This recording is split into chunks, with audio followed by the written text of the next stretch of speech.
Hi, can I teach you a lesson? It's 7 p.m. on a Monday night. That means it's time for Mission Log Live. I'm Ashley Victoria Robinson. And I'm John Champion. Time to talk Lower Decks. We've arrived at episode 6, Terminal Provocations. Computers, am I right? Can't live with them, can't punch them out in a frozen wasteland. Just what was in that debris field that everyone wanted to get their hands on? I mean, like, seriously, it's just garbage. Any thoughts? What are your theories? Let us know. I'm going to go with unopened Mego action figures. That would be my desire for that debris field. But, anyway, here's a tip for you. You can be a part of the show if you click on the Zoom meeting link, or you pick up your smartphone and use the one-tap number, or call us at 669-900-6833 and enter the meeting code. Oh, I have another tip. Put in the meeting password. Wait, one more tip. I will rip your heart out. No, I can't say those things to you, Ashley, or to our listeners. It feels wrong. But God, it's so funny.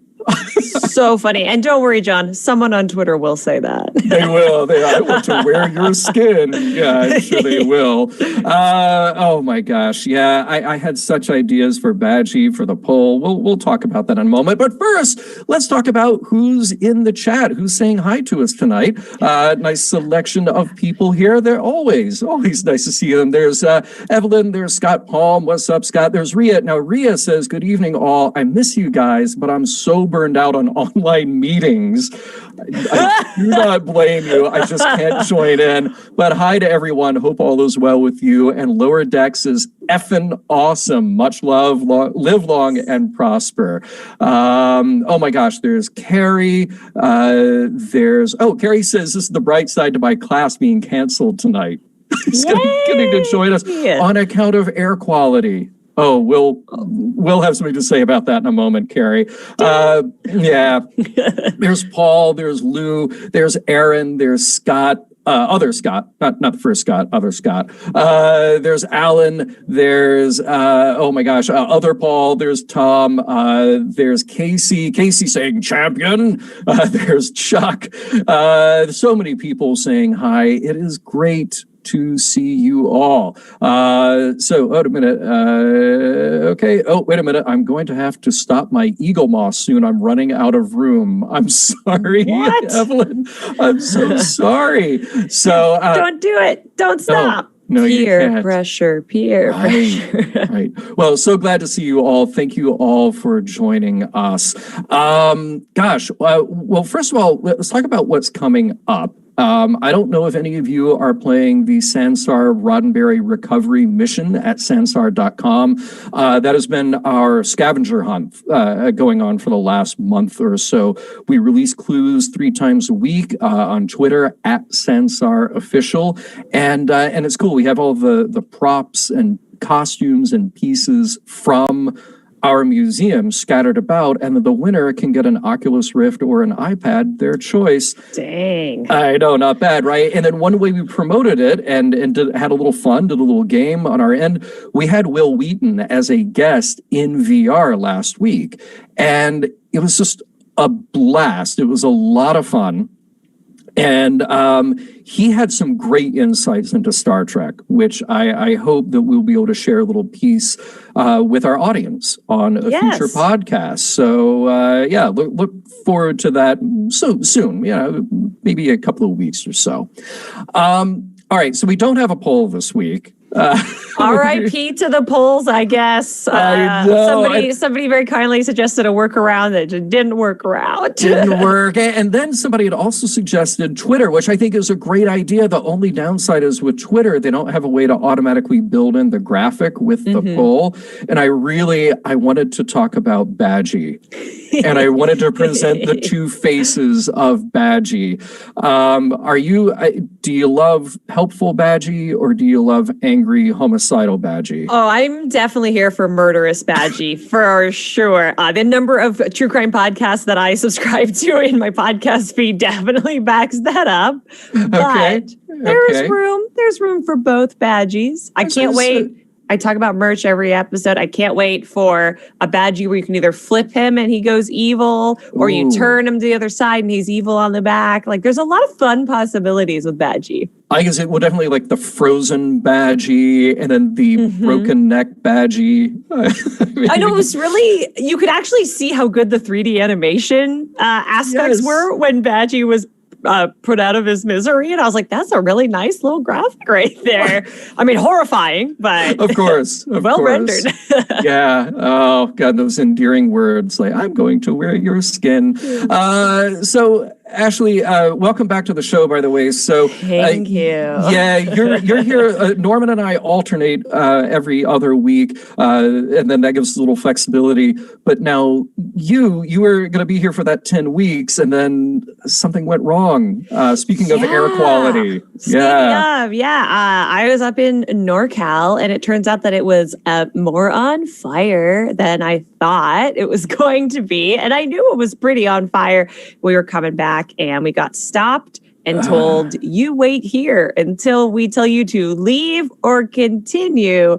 And I was like, cool, well, there's fully like 7 hours. It's going to be fine. Oh my gosh. It was, I wound up missing it by about 2 hours, which I feel is like pretty good, all things considered. But also when you get that far up north and that far in the woods, our communicators are not quite as trusty as they are on the Enterprise. So for me, it was a lot of putting the phone on the ground, not touching it, trying to send an email. So thank you to you and Earl and Norman for being so sweet in your email responses. Thank you to Shar and everyone else who just like stepped in and made it wonderful in spite of my being here. And to be honest, it was really cool to the next day get to play spectator. That was really fun. That's where I started out with Mission Log. I mean, most important thing is that you are safe, you are well, and wow, what a harrowing thing. So now our city's on fire, John. So we'll see if the show is here next week. It is. Yeah, I'm just glad I have an inside job right now. By the way, in the chat, very quickly, Scott said that he can't wait to see somebody do Badgey cosplay, and I cannot wait to see that either. We were talking before the show. I want to see that. I want to see Cool Guy Boimler. Yes. I definitely want to see that. There's so many good cosplay to come out of Lower Decks. So, John, I want you to be Cool Guy Boimler.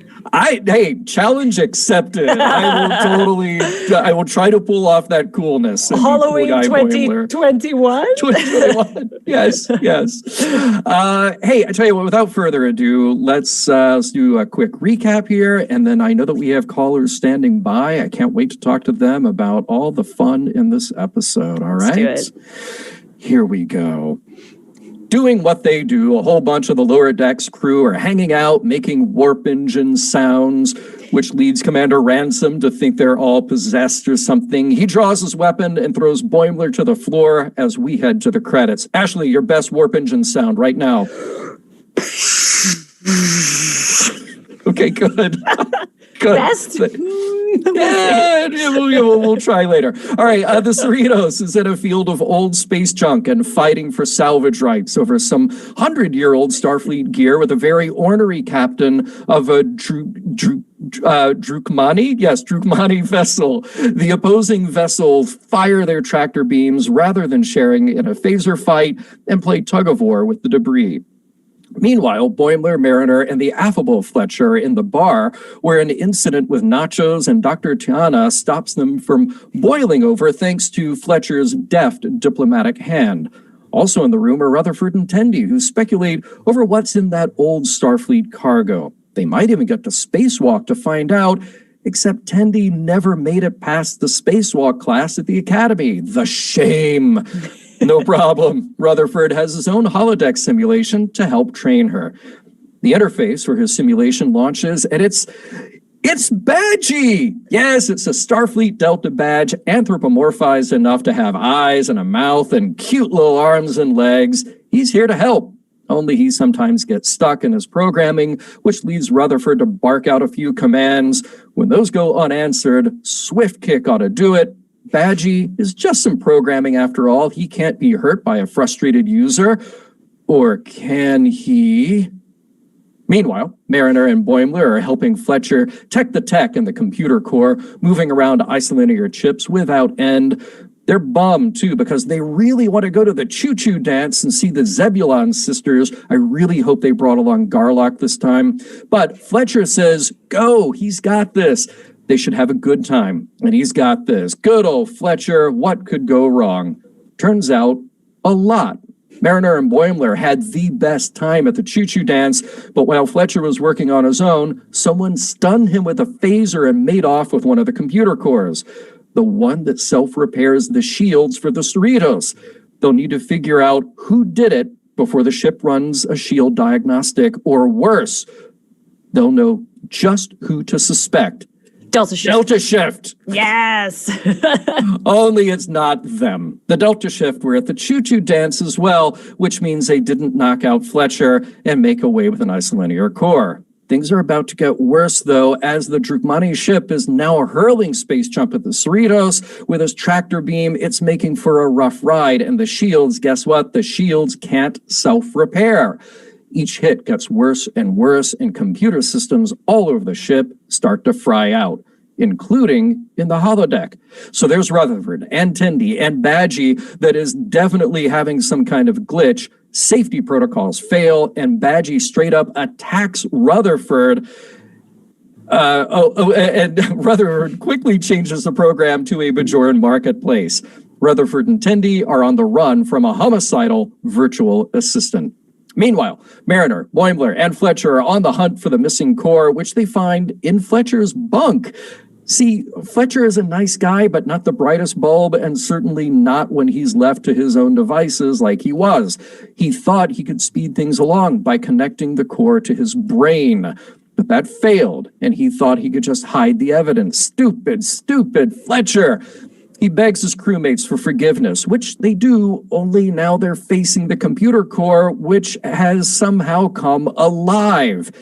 It got some of Fletcher's brainwaves in it, and it's gone haywire, smashing stuff, trying to ingest whatever tech is nearby, trying to get smarter. Fletcher comes up with another lie to get them out of this, but Mariner and Boimler drag the thing closer and closer to an airlock where they can shoot it out into space. They do, and the thing flies right into the Drukmani ship, tearing it up from the inside, causing some kind of catastrophic failure.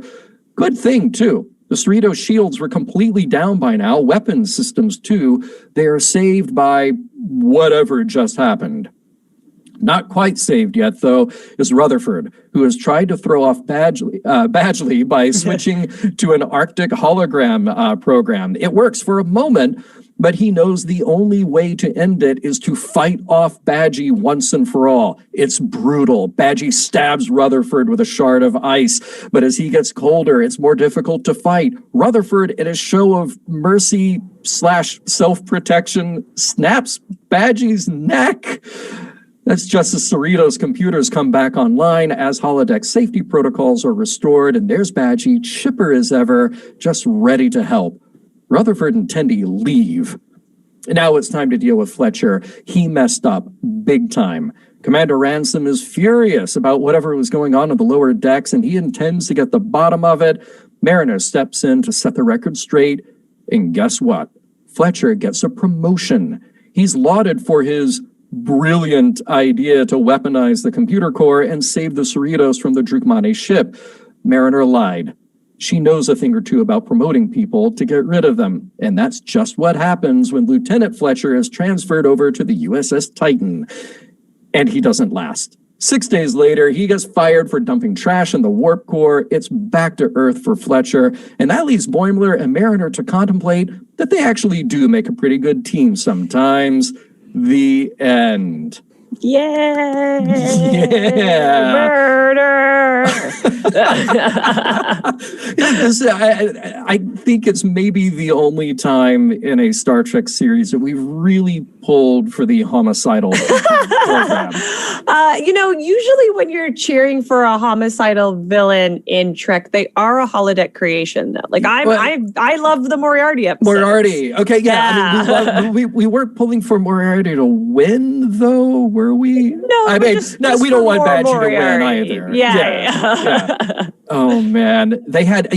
What's so weird about the production cycle for animation in general, but for Lower Decks specifically, is that there's such a long lead time, and you can only edit what you have filmed. You can only film what you intend to go in the final edit because it's a very expensive process, right? Yes. Surely they had to have watched this. They had to have been at the table read and just gone, oh my God, Badgey. We need more Badgey. I hope so. Yeah. He's not dead. So, because you can always reprogram him. So there is potential for more Badgey. Yes. I'm so twisted and weird. So yeah, right. Hey, let's go ahead and welcome. I was going to say, speaking of twisted and weird, but I'll refrain myself. Let us welcome the Vice Admiral to the show with first comments here on this week's episode. Vice Admiral, welcome. Thank you, John. Ashley. Welcome to Terminal Provocations. It was an interesting episode, I think. No 47s that I saw, unfortunately. But I did catch that there's a 007 in one of the bunks.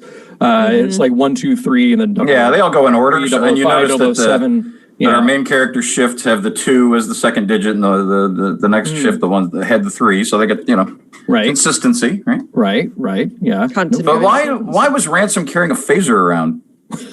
Because he's a man. Of course. So, yeah. Well, in situations like that, I go, because the script says so. Yeah. Well, it's that, or look, if you've learned anything from DS9, you can just walk up to any wall and there's a weapons locker. Absolutely. Made out of an off-the-shelf Rubbermaid product. You can just open it up. An action packer, in fact, yeah. Yeah, an action packer. Yes, it is. I'm shocked that we haven't gone to a convention and seen just a Rubbermaid booth full of action packer products. Oh my God, that would be being so sold funny. As official DS9 weapons lockers. That's someone's booth idea now. Yeah, I just see here. That one's for free. Yeah. Yeah, we should build a couple of drink dispensers into them, and I think that would work out well. I love it. But speaking of Ransom, did you notice it was probably not intentional, but there's a potential really deep cut about Ransom in this episode. Okay, do you remember the Voyager episode Equinox? Yes, but not. And what was the captain's name? Not the same Ransom, but it was Ransom. And in the novelization of the episode, Captain Ransom was once stationed at Starbase 80. I was going to bring up Starbase 80.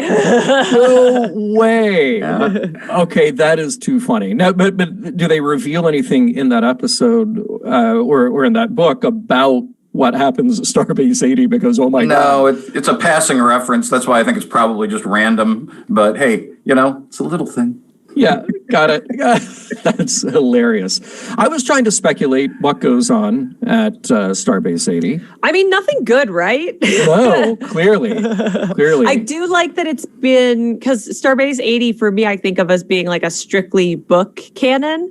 So to have them say it in the show, I was like, oh, that's so cool. Yeah, right. But apparently awful. Right. I mean, yes. Like murder. Like wearing skin. Yeah. All right. But why is it, John? No, go ahead. That every AI that goes bad in Star Trek becomes murderous. There were technically 3 in this episode, right? You had Badgey. You had the isolinear core. And you had Fletcher. Because he had a little bit of computer in his brain, and he went from being kind of a peacemaker and not a terrible person to violence and everything. He did. Interesting. Yeah. And that computer core is out of hand. With Fletcher, Fletcher left to his own devices is not good. He needs to work. Yeah, he needs to work in a non-technical capacity with whatever he ends up doing back on Earth. Now, we do have Rutherford, who is smart, and he is part cyborg. Yes, very true. Yeah, and he's okay so far. So far. He better not be evil. I'd be crushed, truly crushed. But he did create hybrid of Clippy and, Right, his son is a murderer. Or a would-be murderer. Hannibal Lecter meets Clippy, right? Yeah, so let's, all right, we all know Clippy. We have all experienced Clippy, right? I mean, it seems like that is, it is a reference to something that has been gone now from Microsoft for like more than 10 years, I believe. But so immediately recognizable, probably to everybody who watched this. And I think we all sort of tune into the idea of just the love-hate relationship with technology, right? I mean, particularly technology that tries to present itself as being warm and fuzzy, we just immediately distrust. Right? Yeah, it reminds me of I turn all my predictive texts off immediately because I use Canadian spelling. I use the proper spelling. So it reminds me of every time my email's like, did you mean it? I was like, no, I didn't mean favorite has a U in it.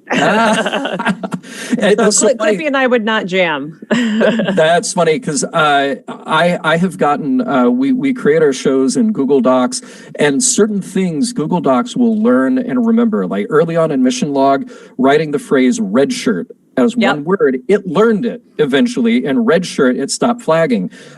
Somebody, I believe it was David, who said, so is Badgley the British version of Badgey? And it's funny, so stumbling Sir over my Badgley, words, Sir Badgley, stumbling over my words here, it underlines and tries to correct Boimler as boiler, and Badgey as either budget or something else. I'm like, stop it. I want to read it like that. Yeah. So, oh gosh. What else, Vice Admiral? What else is on your mind tonight? Well, I don't think we have any time, or we probably shouldn't have time to talk about any of the Star Trek Day stuff. But there was a lot of good stuff. Hey, a lot of good stuff. Please fill us in a bit on that. Just give us a couple of highlights, because I don't know about you, Ashley. I missed all of it, and I feel terrible because I also spent a lot of time on that Monday in the car, and then Tuesday spent all day doing tech support essentially for other people, not getting any of my work done. So I missed most of Star Trek Day. I heard people saying that like the Strange New Worlds panel was fantastic. What stood out to you? Well, George Takei definitely stood out. That was special. Some of the stuff about the upcoming things, especially like you said, Strange New Worlds, that was fascinating and well worth watching if you've got the time. And there were an awful lot of touching moments, especially when there was the tribute to Aaron Eisenberg. And very sweet. Some of those memorable bits that came up with some of the other casts. So it's all worth it, and it's not like it's all day, really. It's worth watching. And especially there's some Rod had some interesting bits on there as well. I'm sorry, Rod who? I believe his name is Rod Roddenberry. That sounds unlikely. I will look into it. John's not familiar. Yes, I will look into it. No, that's very cool. I do want to see a lot of that. Somebody had written into the show and said, Strange New Worlds, this sounds like my jam. Like they're really excited about that. And they were excited about that panel. I would love to see George as well, just because he's always good. Anything that he said in particular, or did he get political and fiery, I hope? I don't think, I watched it, but I'm not going to say that I could quote it. So I'll let him speak for himself. Okay, very good. Fair. Very good. Luckily, Excellent. the panels are still up. So if anybody missed it, this is not like some other events where they're only leaving the videos up for 24 hours. Trek knows what's up, and they know we're going to get to it when we need it and revisit it. Right, exactly. Right, cool. Well, excellent. Well, great to hear from you tonight, and we will talk to you again soon. Sure, absolutely. I am wearing the only con shirt that I got from a con this year. Oh my God. I love that. It's a mostly social media based con, so it's... That is awesome. I love it so much. Excellent. All right. Well, you guys have a wonderful week, and I will talk to you again next week. Take care. Bye. We'll see you then. Take care. Bye. Just checking out some of the comments here, and we got Chris and Lou standing by. Promise we will get to you both very soon. Yeah, being told here that, well, David says Strange New Worlds will be major, and I believe that the panels are still up at CBS All Access as well as at StarTrek.com. I believe it's free for everybody. Get through to that. And then somebody says seeing the Lower Decks actors was really cool. Which I bet. Honestly, I haven't looked too deeply at IMDb and haven't matched always a human face with the character face. Hilariously, they look, with the exception of Tendi, because she's obviously not green. Not green, they yes. look a lot like their human avatars as well. So I wonder if they did that, though, because sometimes an animator will take inspiration from, an actor, particularly doing a read. And I would assume so, or that they at least got maybe their headshots or a full body shot and said, hey, it doesn't have to look exactly like this person, but if you want to take inspiration, that would be really great. Eugene, who does the voice of Rutherford, like that, it straight up looks like what if he was a robot. Yeah. Which is kind of cool. Nice. And actually, there was a character that I missed in this one because I made a note to myself that, of course, J.G. Hertzler was very recognizable in this. Even the eye patch homage was so great. Yes, that was so cool. And then Jack McBrayer, his voice as Badgey, he changed a little bit, particularly we did the really high-pitched stuff, but Still Jack McBrayer. He still is, yeah. Who is Fletcher? Okay, I have been trying to find that, but every time I search, because it's not on the regular IMDb page, every time I search, I just keep getting, there is a TNG character named Fletcher, and people are trying to figure out, and he's like a white dude with brown hair, if it's the same character carried over. I cannot find who the voice actor is. So without me going like this, if somebody in the chat wants to clue us in, we would love to know. Well, yeah, no, because I went to IMDb and I was looking, it just says voice, but not a character attribution for some of those actors. So one of those has to be Fletcher, I assume. And a little weird that it wouldn't be updated. So yeah, if you know, drop it in the chat. Because he was great. That character's the worst, but he did a great performance. I want to come back to some themes about that. So like my big theme was failing upward, which we'll definitely get to. And then a season-long theme, I think, because we've seen it come up a couple of times as well. Truly. And I just have to know, anybody in our audience, would they be down for a pureed cantaloupe chugging? Because I was just surprised that, that was. I'd take it over the queso, to be completely honest. Because no bueno. Right. Hey, we got Chris standing by. We're almost at the halfway point here, so I figure now is as good a time as any, and then we'll just plow into those morals meaning messages and discussions. Yes. But we'll talk about teeny tiny spaceships here for a second. I have one. You have one? Oh, wait a minute. Oh, wait, talk to me. Organized and brought one. I broke the stand on this one. So she is flying solo. But the best thing about Eagle Moss ships is they are officially authorized by CBS Studios, and they have the official Star Trek Discovery Starship Collection, which is available now. They are the newest, hottest, sexiest ships available. And this special collection features brand new ship concepts and designs. They're way bigger and cooler than this one from all the seasons of Star Trek Discovery. And it will include a bunch of cool ones from season 3 coming at us in 4 weeks. I'm so sad that Lower Decks is going to be over. I know. There'll be more. You'll be back. There will. I better be Josh. Or I'll wear your skin. I will. I'll cut your nose off. But each of the Discovery ships, back to what we were talking about, it's gone through all this cool reference study. It has been reproduced under the supervision of, not related to me, Ben Robinson, Star Trek expert, dude in charge of accuracy and detail. He does a fine job. They are fine ships. You could just claim it. You could just be like, yeah, we're related. He's a Star Trek expert. I'm a Star Trek expert. Claim it. I have no family in the States. It would be such a lie. He's in England. Ew, is he? Yeah. Well, then we might actually be related. There you go. Distant cousin. Absolutely. So the thing that you'll notice, and you'll probably seeing it on your screen here, is that these ships are a little bigger than the regular Eagle Moss ships. Like the USS Buran, you can start your collection with that one. The NCC 1422 is just over 9 inches long from the front of the saucer to the tip of its quad-style nacelles. All the ships in this collection are in that larger scale. They're made of the same quality materials, die-cast metal and ABS materials. And yes, they are hand-painted with reference to those CG models, the ones that are used in production. Every ship comes with a display base.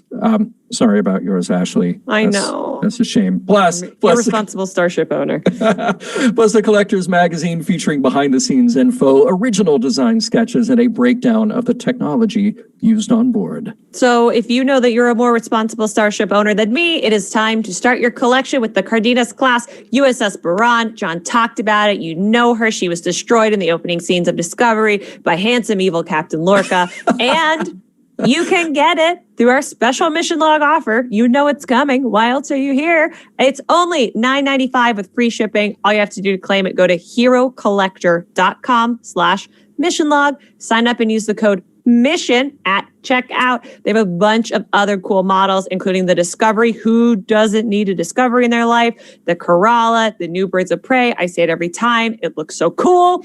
And after that, they will ship exclusively at a 20% discount just for you from the standard retail price every month with free shipping. How cool is that? It's brilliant. And look, if you subscribe, which you want to do, the longer you stay subscribed, you will be entitled to over $100 worth of free gifts that they send you. So keep that subscription going. They definitely reward you over time. You can find the full details again at herocollector.com/mission log. The only way to get the Buran for $9.95 is by entering mission at checkout, and that will show you that special offer. But look, if you want to just purchase your favorite ships individually, you can do that online at shop.eaglemoss.com or at your local comic book shop. They'll run you the regular price of about $54.95 each. By the way, some just fun stuff in the chat that I was noticing as we were doing that. Chris Riker says he wants a working 1-to-1 scale model. It'll cost you more than $54.95. I'm sorry to say. Where would you put it? In space. That's I guess. Yeah. David said he has broken and gorilla glued the Reliant twice. Seems fitting, he says. Yes. So and then Alan says, I love that QVC rotation on that ship. I love it too. So we are very happy about all of that. And thank you again to Eagle Moss. Dominic, we'll probably get into this.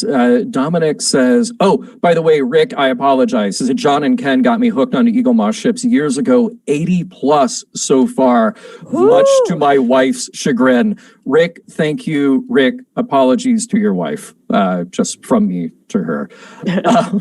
So we will get into this, and we got Chris here in just a second. Dominic says, I want to know what John thinks of all the references, because at the beginning he mentioned wanting perhaps less bonk with them, but they've done the opposite. Are you more bugged? Are you dealing with it? Are you loving it? And did you like the perfect mate one, i.e., the frozen princesses in the Starfleet junk? Dominic, I'm not loving the list style jokes, and I'll tell you why. Well, I've told everybody why, but I really started thinking more deeply about why I don't like it. So first of all, to me, it's the writers waving their hands, jumping up and down, and telling us, like making sure that we know that they've watched Star Trek. And I assume they have. I get it because they're writing Star Trek, so therefore they have watched Star Trek. The other thing is just stylistically, like I think some people talk like that. Some people will give you a list of information, but everybody doesn't do that. So it just seems a little weird to keep throwing that in the mouths of everybody, that this is how they relate, this is how they talk. Also, it just comes across as like a greatest hits thing. And I describe this as somebody where like, you go to Disneyland and they do a show or they do a parade or they do a fireworks thing, whatever. And it's just like, it's not a new context. It's just like, hey, remember that song? Hey, remember that song from that movie? Hey, we also did that movie. Hey, here's this other song from this other movie. And it's like, that's fine. I remember all that stuff when it was new. Now, if you're going to do something with it, please put it in a new context that actually gives it more depth, more meaning to me. How did you feel about the teaser on this episode? Wait. Where they were doing all the different sounds of this, because it was like, this is what Voyager sounds like. Okay, yeah. So that I had less of a problem with, only because they're all contemporary ships. And, so it's like, we're talking about the Enterprise D, although Enterprise D is long gone at this point. But legendary. But legendary, that's fine, Voyager, yeah. So that's a little more acceptable. I thought it was really cute, so. yeah. It's a funny bit that they would be doing that. That seemed in character for that group. But the thing is, I've noticed that a lot of their references are like 100 years old.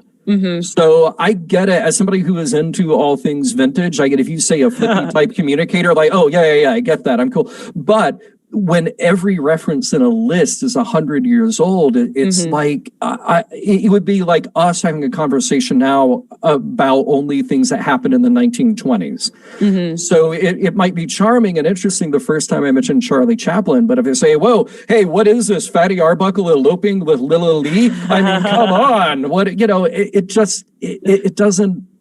doesn't add up. Fatty Arbuckle, by the way, good true crime pull. Ooh, see, there you go. Wait, guilty or innocent? Because innocent, in my opinion. Yeah, but definitely not. I'm not super well versed in it. yeah. I would say innocent. So I don't know.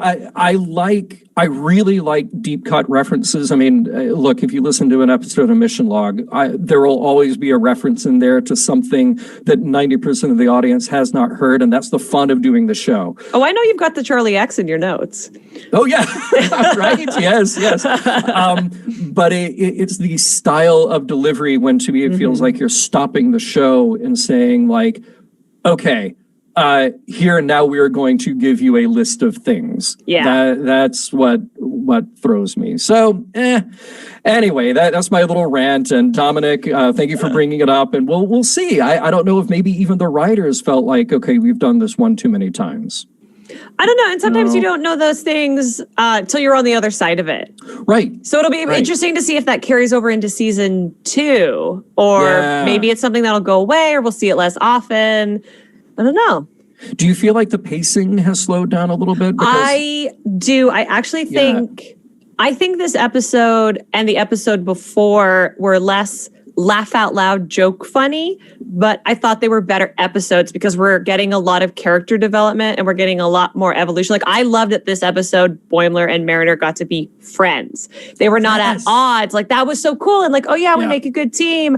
And it seems like my couple's finally gonna kiss each other. I was so happy. I thought of you at that moment. Yes. Like, just kiss. That's all I want. Yes. Rendy is apparently their name. Just kiss.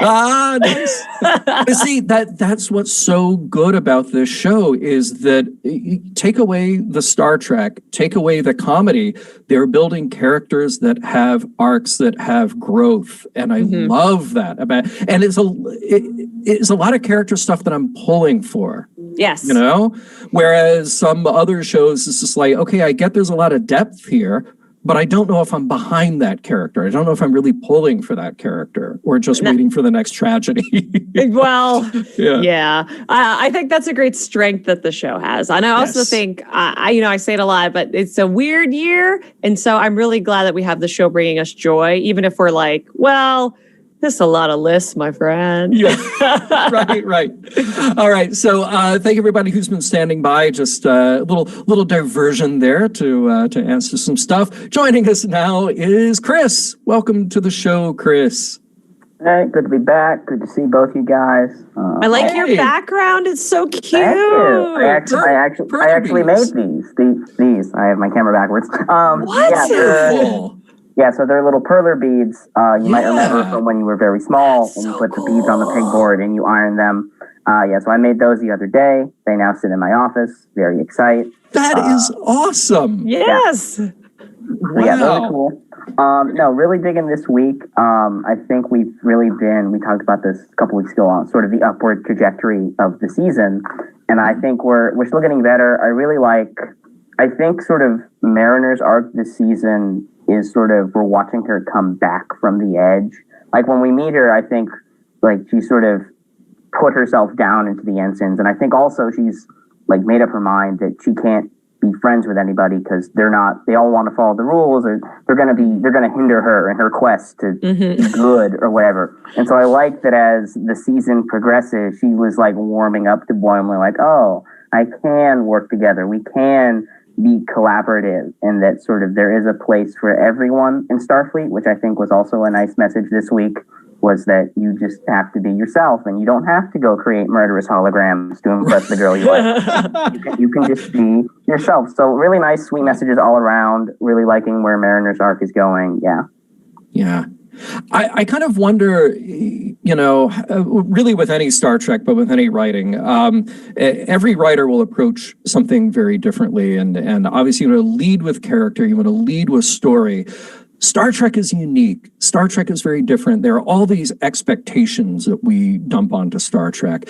And one of those expectations is that you will have something aspirational with characters that you look up to, that there will be some sort of commentary about the human condition or about humanity's interaction and where we go in the future. There are all these things that we bring to it. Doesn't mean that every episode ever has to nail that. But something like Lower Decks, where it has to be funny, but it also has to be Star Trek, I honestly wonder if they sort of got together and said, okay, I've watched hundreds of hours of Star Trek, and here's what I get. I get, like you just said, Chris, I get characters who are finding their way, realizing there is a place for me in this future, there's a place for me in this world. I want to explore that. And I can do that through this character, or whatever other theme you might find in there. Like, I honestly wonder if it makes sense as a writer to begin with that and sort of work your way into it, or do you just start with the character and go, okay, Mariner's like this. She's finding her way. She has all these kind of rough around the edges aspects. Let's see where she goes, and if we get lucky, she'll wind up here. I'm not a writer, so I don't really know. It's my hope that with a franchise as emotionally impactful as Trek, that most of the people in the room are fans. You don't have to be a fan to write great anything, any franchise, certainly. But of course, what a great idea to be like, these are the themes that we attach to, so those are the stories we want to tell. Instead of just opening with the traditional, like, this is Boimler, his want is this, his need is this. Every time he services his want, he's punished. Every time he services his need, he's rewarded. Yeah, and then we build his arc out over the season. I think that's just like such a beautiful idea. And also, if they did that, Mike, I hope you took a picture of the whiteboard, and I would love to see it. Thank you. Oh, yes. Mike, if you're listening, which I think you do sometimes. Thank you. So you were gonna. What else, Chris? What else struck you here? Let's think. I mean, obviously, huge fan of Badgey. Always need more Badgey in my life. Happy Badgey or angry Badgey? I think I'm like right on the edge of people who remember and interact with Clippy. So I like the idea, like, I like Happy Badgey because, oh, it's Clippy. But I also like the joke of Clippy will murder you. Yeah. like just like that. It's like, oh, no, now you've done it. Yes. I'm sorry. But yeah, very excited for Badgey, any Badgey merch. I am thinking about Badgey cosplay. I'm ruminating. We're in the early stages. What we're going to do. But we're thinking about it, definitely. Get you some nice foam and some super glue. Right. You can do anything. Exactly. Yes. Oh, I love it. Oh, by the way, I think both of you will appreciate this. My favorite little chunk of dialogue. They're trying to figure out what to do with the enemy ship. And I believe the captain says, if we fire on them, it's an act of war. Shaq says, I advise we fire on them. Yes. Shax is great. I love Shax. Shax is fantastic. Let me fire on the wolf core. Let me fire on the wolf. Yeah, he got some action this episode too. I know. There was kissing in this episode, just not who I expected it to be. Yes. Right. He's probably my favorite upper decker on this cast. Definitely, He's definitely. so good. I think they need to explore Ransom quite a bit more. They did a great job with him a few weeks ago. Yeah. And particularly in that stuff with him and Mariner when he goes out to fight I can't remember what that thing was called. So, but that was great. It really gave him depth. And I feel like they've gone back now to sort of that two-dimensional version of him we got before. Yeah. So hopefully that was a hint of more to come with him. I hope so too. I also hope that as the show goes on, for a full Star Trek 7 series run, that we get a little more merger between. I just hit my microphone. I'm so sorry to everybody listening. Between the upper and lower decks, because in this episode, I thought they were the most separate that they've been this entire time.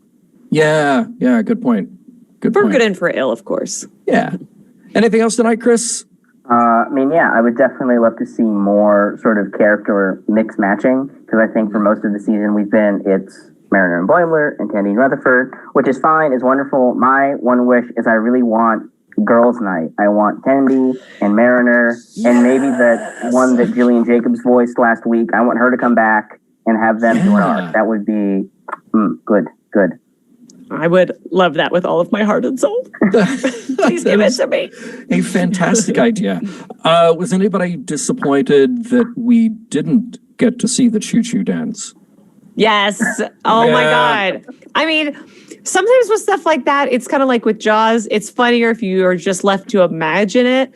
Right. But you know Boimler is a terrible dancer. And I want to see it. He's got to dance like a cardboard gorilla. He does. Again, I can relate to him. Hey, me too. I'm right there with you. right. What else, Chris? Anything else tonight? I will say I like the idea of the show having cold opens. I'm also a really big fan of Brooklyn Nine-Nine, who has just sort of mastered the art of the cold open. And so I would be amenable to having another show on my sort of watch list that does similar stuff. Yeah. Nice. That's a good point. Yeah, I didn't think about those two shows, Lower Decks and Brooklyn Nine-Nine, having some similar styles of comedy, but they do. They absolutely do. So good call. Excellent, man. Well, thank you for joining us tonight. Appreciate it. And we will see you again soon, okay? Of course. Wonderful. All right. Cheers. Have a good one. Bye. And rounding out things tonight. Oh, wait a minute. Oh, I think he's there. Maybe. I see him there kind of in the camera. It's Lou, the clown prince of Star Trek, joining us live from somewhere in Canada. Hey. Where there are no fires, I should point out. You're both welcome if you can cross the border safely. Hey, I got a Canadian passport. Is it still valid? You can. Oh yeah. Because our borders are closed at this point. Yes, but I'm a nice Canadian citizen. I was going to. Okay, sorry. I've got all my improv notes here. I'm going to be skimming through this more like last year. I should say to both of you, to quote Spock, your absence was keenly felt. Aw. Oh, well, hey, we're glad to be here. I thoroughly enjoy. Look, I love working with Norman so much, and I thoroughly enjoyed getting to be a spectator that night, as Ashley did as well, and just cool, I get somebody else's perspective now. That's awesome. So, yeah. I almost didn't make it tonight. I actually was making pasta from scratch. I actually scratched he like Riker. I scratched the box and got the instructions to put it in. That's how I do it. I may not use that as my cold open. I don't know about you, but every time I hear Demby talk about spacewalk, I'm hearing Michael Jackson. I'm seeing the moonwalk. I don't know what can they do that, or is that move actually trademarked? don't know if it's trademarked. I will say that she had some grace, I thought, to her spacewalk once they did a little bit of it. I liked seeing the look of awe and wonder on her face at being able to do the spacewalk. I want more of her spacewalking. Whether or not there is a moonwalk involved, I guess we'll just have to see. That's what happens every time I hit the dance floor. You see everybody just going, oh. Every time they bring up a spacewalk, I think of George Clooney in Gravity being like the longest spacewalk ever. I was going to throw up some words about Canadian spelling. I can't. It's not the correct spelling. It's I didn't say it. You said it, but I would have said it. I will die on that hill. That's where I'm going to plant my flag as I apply for my American citizenship. I am a lieutenant in the grammar police, so I do correct people who say lieutenant. It's lieutenant. If you're a Borg fan, it's left-lieutenant. Nice. Nobody's old enough to remember that. Just a couple of quick, I don't want to call it you blow it, but let's say clearing up some misconceptions. I think a couple of weeks ago, John suggested that Shatner was from Toronto. He is not. He is from Montreal, where I grew up, and actually went to my alma mater. His career was slightly different from mine. There's no student union building named after me, at least as far as I know. I haven't been there for a while. You don't know. And Ashley quoted one of the TASS episodes as the magics of Megas 3. Oh, yeah. Megas 2. And again, this could be slightly obscure. I was going to ask, is Dr. Tana's first name Dan? Oh, okay. There's a deep cut. Sir? I like that. No, not at all. Okay. Robert Urich, Vegas. He parked his car in his living room like I want to be able to do someday. So, well, technically that's a correct joke because his co-star was Avery Brooks. So I could consider that a little bit of a tie-in. My space just dad. a little bit. Yeah. Hey, we can also tie it back to my other favorite show and point out that Robert Urich was the captain in Love Boat: The Second Wave. Thank you very much. Love Boat: The Second Wave is your other favorite TV show? Well, not really. The Love Boat is. Well, this is going to be what the podcast in 2037 or something like that. Yeah, 2037 we start the Love Boat podcast. Yeah. I did want to ask. I did have a legitimate question, which I know is a first. That would be great. Yeah. A nice change of pace. Bring one of those on. Why would putting trash in the warp core be a problem? Like if I had a fire burning or a bonfire, or whatever, why would you not be able to do that without causing a problem? So I'm going to go with the answer being, we didn't know what he was burning. So to your example, like I could have a bonfire. I have a lovely, like a little bonfire on the beach and it's nice and just smoky burning wood. And then somebody comes and throws a tire on it. Mm-hmm. Well, it's burning, but you also ruin my fire. Okay, so that's going to be one thing, probably just producing a lot of, noxious fumes, whatever. The other thing is, how did he get into the warp core to actually throw the trash in there? Because he was maintenancing. Yeah, but he's kind of... You still got to be breaching some safety protocol, though. Yeah, right? Almost assuredly. Yeah, and he's kind of an idiot. So that's what we love about him. Yeah, he's like the guy who sticks his foot under the lawnmower to see if the blades are still going. I have a relative who did that. Okay. This is coming from the man who just caught his wire for his headphones under him and almost did a header into the computer. Okay, I punched the microphone earlier, so you're in good company. Oh, yeah. It's only when it punches back that it's a problem. That's not. It deserved it. That microphone had it coming. It's got to learn its place. I can't speak to the cantaloupe smoothie. I hate melons. I actually wrote a song about it. 1 ton of melons. They gave me 1 ton of melons. It's a real song. Real song that I wrote. We're not going to. I picked that up. Yeah. I think you probably just got a DRM warning on our show. We'll pull it down. Actually, so Earl pointed out, he said, I'm surprised that it wasn't hot cantaloupe.